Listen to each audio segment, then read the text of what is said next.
She is a life alchemist and business mentor. She founded and scaled multiple eight-figure companies and lost it all again. But that didn't stop her from always rebuilding the life of her dreams.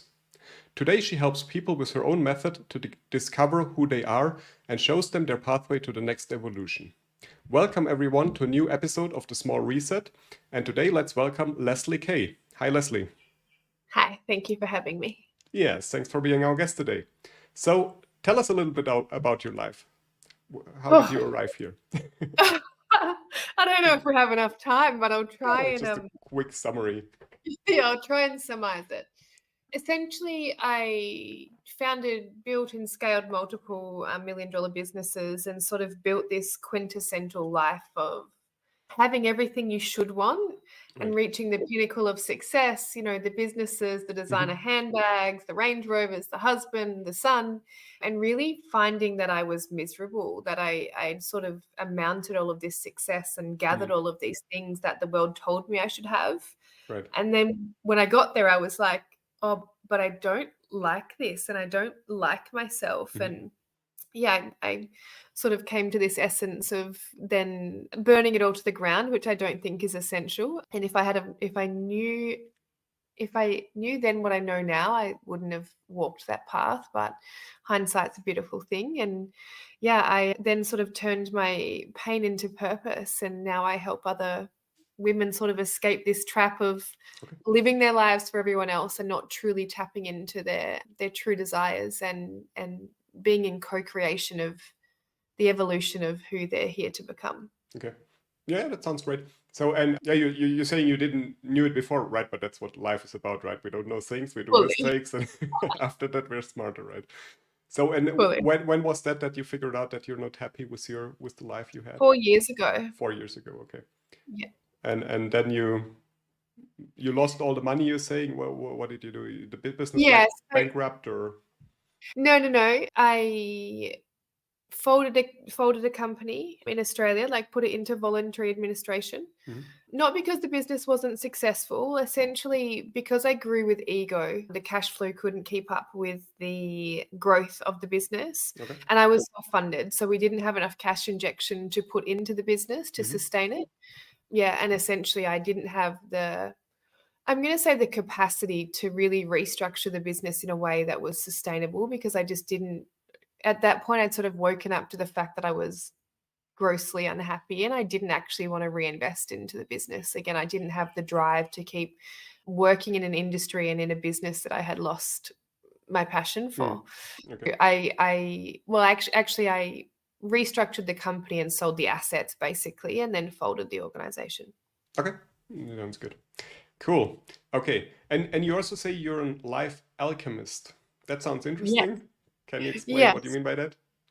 Basically, it's the capacity to curate your experience. And I talk about alchemy in the sense of turning pain into pleasure, turning pain into purpose. It's this capacity to work with what you're given, like working with the elements that you're given and curating them into something better. Or I want to say the word more desirable, but we have this programming in society that like pain isn't desirable or suffering isn't desirable. And when you get to this place of understanding that pleasure and pain are the opposite sides of the same coin, you start to realize that if you don't allow yourself to feel your pain, then you won't allow yourself to feel your pleasure either. So yeah, it's this capacity to be like the creative force in your life and to really alchemize your existence into something that's life-giving. Right. And you're right, you cannot remove the pain and keeping the pleasure, because if you have all the time pleasure, it's just like normal, right? It becomes truly, you need something to compare it to. Right. And there's another nice saying. It says the pain is necessary, right, but the suffering is optional. So I like that. I love that. I love that. It's so true. Yeah. It's never what happens to us. It's the story we make it mean that causes the suffering. Right. Okay. So and how do you do that? By taking this pain, I mean, or these failures in your life, how do you change them into something positive? Yeah, so it seems so simple, but truly just by allowing yourself to feel your emotions. So a lot of the times, because we are taught to believe that like sadness is bad or anger is bad or grief Right. is bad. We try to avoid those emotions. But really, if we can lean into what we're feeling and find out why we're feeling it, it allows it to alchemize.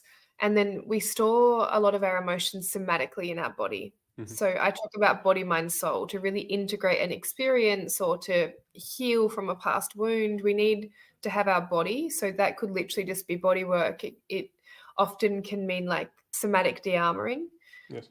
or breath work, for example, anything that's getting you into your body, into your nervous system, Mm-hmm. into that parasympathetic state.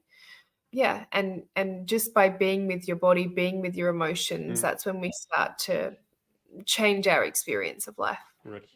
So you're doing a lot of breath work. Is there anything specific you're doing, or Yeah, any so I specific do method? breath work, I do embodiment work, but embodiment could be sensual dancing, it could be massage, it could be tapping, it could be sensual movement. Really anything that drops you in out of your mind and into your body. Breathwork Mm. does that really well. I'm a breathwork facilitator, and breath is one of my favorite modalities to use. The gateways to get into the body is breath, sound, and movement. Mm. So even toning can drop you into your parasympathetic nervous system, and then movement. So ecstatic dance, a lot of reason people love it but don't understand why is because it's actually getting you out of your mind and into your body and Mm. in that sort of Yes. flow state. Mm. Yeah, I think that's the important thing, right? To get into this flow state, because I mean, our mind is constantly working, so it's it's a good way to turn that off for a while. Yes, Right. exactly. Okay, good. And you talked about sounds, so this is also coming with the music, or is like a something kind of meditation or something like that? Meditation, I mean, meditation can be good for the stillness, Hmm. to sort of, I guess, quieten the mind. Hmm. Meditation's more of a masculine way to be with yourself. Hmm. Being that I'm a woman, I tend to do dance. For me, it's a moving meditation. So I will put on Yes, some right. music Yeah. and I'll like breathe and drop into my Mm. body, and that's actually when I get the most clarity. Yeah, they're probably my most chosen. Oh yes, and sound. So even singing opens up Mm. the vagus nerve is activated when we sing, Right. or tone. So I love to sing. I'm unsure if no, I'm learning to be better at it. But even just like putting on a song in your car and singing for 10 minutes Mm. can actually help regulate you. It can actually help bring you back into your body and regulate your nervous system and bring about a sense of calm. It's why, like when people tease, like hippies sitting around singing Kumbaya, for example, Mm. the reason that people love to sing and harmonize in community is actually because one, it builds this sense of togetherness because we actually are harmonizing on a frequency, but we're co-regulating because we're actually dropping into our vagus nerve and Hmm. coming back into the body, and it allows us to calm a little more. Yeah, yeah, that's right. I also love singing, and I think it's beautiful. It also makes us happy, right? It's just you can feel it Truly, directly, truly. right? So it's such a good way. Cool. Okay, so something else. So how important is money for a happy life, Oh, in your do you know opinion? what? I act very, and the reason for that is because for me, money is an extension of self-love. Mm. So if you loved yourself unconditionally, or with this like driving force behind it that you wanted to provide for yourself in big ways. Yes. It's like I desire to provide for myself that I only fly business class, so I arrive at my destination well rested. Mm. I want to provide for myself so well that I only eat organic food, so I know that I'm nurturing my body. I love myself so much that I only want to buy high-end, pure, sustainable cotton clothing Mm. because one, I want to take care of the environment, and two, I want to feel good in the things that I Right. wear. So me, money is this extension of if I loved myself as deeply and as much as I say I do, then wouldn't I want to provide for myself everything in life that I desire? and sort of letting go of this idea that we should desire less, because we actually have capacity to give ourselves everything. Like, I kid you not, if you can become grounded in what you desire and what you need for your happiness, like if I needed a private jet, I could curate a private jet in my experience. And there's a part of me that's like, I love myself so much and I love to travel so much that I want to give myself a private jet so I don't have to wait at the airport, so I can choose my own flight times, so I have more like autonomy and freedom. Now, I'm not sure a private jet's the best for the environment, but yeah, it's just, for me, when we look at money as an extension of love and this, like, how much can I provide to myself to give myself the life of my dreams, it sort of takes on a new meaning. That's interesting. Good. Okay. I like this. And you talk also a lot about slowing down and embracing self-love. Why is that important? Because if you don't love yourself, you will allow the world to define your worth. You will allow the world to define the ways in which you receive love. You will allow the world to define your value. Like, truly, the version of me, and I just put a post on my Instagram actually, like the version of me that didn't love herself, that had all of the material things. Like, I literally had every material thing. You know, I would take private jets to lunch just because I could. Yeah, that version of me had no self-love, and I used things outside of myself to gain this sense of validation, to gain this sense of like being worth something. And I was miserable. Like, I got to 110 kilos. I was in a like loveless, sexless marriage. I didn't have any close relationships. Truthfully, I was avoidant of love because I was avoiding the love that I didn't feel for myself. And it wasn't until I slowed down and came within and started to find this love within that it started to show up in my external world. So how were you able to make this switch, or what was the triggering point that said, okay, now I need to change something? Yeah. Do you know what? Shit just started to go wrong. And it was one thing after another, like business partners that screwed me over, and my marriage was failing, and the business started to suffer. And I've always been like really into personal development, but I find a lot of personal development spaces are more to stoke the ego rather than integrate or desecrate the ego. And so as I was witnessing that all these things were going wrong and that I was the common denominator, like I was the commonality in all of these things, I started to wonder why I was attracting these experiences into my life. And then I started to, seek help in like more holistic or non-conventional ways. So I did NLP, and then I went and did psychedelics, and then I started to, get coaches and mentors, and I really started to look outside the frame of the reality that I was currently living in. So which psychedelics did you try? Then or now? Whatever is important for you to mention. So I want to start this by saying I'm a certified psychedelic coach. So I feel I have capacity to speak on this in some way. That's important. Yes. And I'm very much, I'm an advocate for it. And for anyone listening that's contemplating, please ensure that you are consuming medicine with someone that has really strong integration protocols. The reason I study is because I'm a nerd. I geek out on I like to say I sit in between the intersection of science and spirituality, because I believe in mystical things and I take plant medicine, and I want to understand the science that's happening. Right. So there's a whole array of benefits to psychedelic plant medicines if they're taken responsibly and integrated responsibly. Now that my disclaimer is out of the way, my first experience with plant medicines was mushrooms. So I sought out a shaman and took mushrooms, and I was already towards the end of making a lot of decisions in my life, but it really started to rapidly change my view on life and really bring a lot of clarity to some of the things that I was starting to question in my world. Okay. And mushrooms helped you to solve these questions? Yeah. And I facilitate mushrooms, and I'm an advocate for microdosing mushrooms. Scientifically, what is happening is the psilocybin, the active ingredient, it actually opens new neural pathways in our brain, Hmm. which means we're more susceptible to change. So if it's integrated well, let's say you have a limiting belief or a limiting decision, if you're on mushrooms, it can be easier to like rewire that thought Mm. making process or decision making process and imprint new behaviors into your nervous system and your brain, basically. So it can really support evolution. Okay. And if you say microdosing, you mean you take very small portions every for several days or weeks even, right?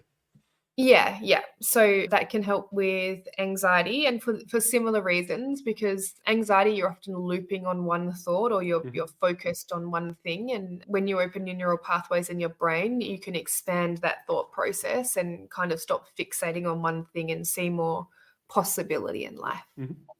Okay, that's interesting. Okay, Mm. perfect. Mhm. So now you're also a coach, right? Can you describe a little bit your coaching approach and what makes you special or your coaching special?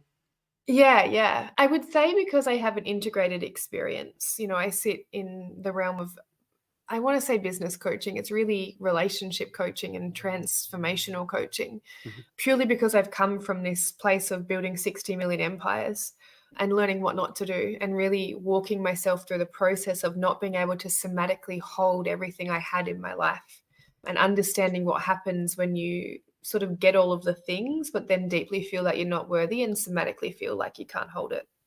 I also have studied an array of things because I seek to understand.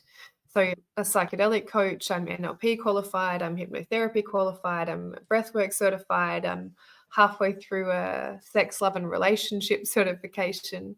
I have tantra qualifications. And really I guess I coach in this aspect of everything in our lives, including our businesses, comes down to the relationship that we have with ourselves. And Yeah, I so would if agree we with don't that. have yeah, yeah. So like everything is a reflection. Our Hmm. personal our marriage, our personal relationships, our business, like how we relate with ourselves is how we relate with the rest of the world. And so if we don't have a good relationship with ourselves, then that bleeds out into everything else in our lives. Okay, right. And you're working with individuals or with groups, or how do you work? Both. So I do small group masterminds. I prefer to work in smaller groups. My focus though is one-on-one. I love to curate experiences for people, and Hmm. everyone's walking, well, we are walking similar journeys, but for me, I love really deep diving into one person's desires and really helping them actualize that, the Hmm. dream of, you know, their highest potential in this lifetime. Mm. Right. So what is your greatest challenge being a coach in today's world? Hmm. Greatest challenge. I'm gonna say the noise in the industry. There's a lot of coaches, there's a lot of offers out there, and there's a lot of people that aren't really acting in integrity. I do believe when you're aligned with your values and in energetic integrity and integrity with yourself, I have this belief that people can sense it and feel it and resonate to you. But I can also feel where it's can be confusing for the consumer given there's a lot of options. Hmm. Okay. So how does this influence you, this noise? And it's just like there's so much supply or. I don't know if it influences me. I think it's just an awareness. It would be Mhm. like ignorant of me not to be aware that it's a competitive market as such. It encourages me to double down on like authenticity and Hmm. learning my craft. I think it's why I'll be a forever student, because not only am I wanting to learn new ways to work with my clients, but I'm also wanting to learn new depths of myself. So I'm a big Right. believer that you can Mhm. only take someone to the depth that you've taken yourself. And, you know, I say that I'm not, I don't have the same, I guess, toxic traits of a high achiever, but I kind of high achieve in my learning. I just have Hmm. this, I love to learn new things. Right. I crave knowledge. So I continue to, I'm in like 2 certifications at the moment because I just want to understand how to help people more. Mhm. Um, and there's always evolutions in that space.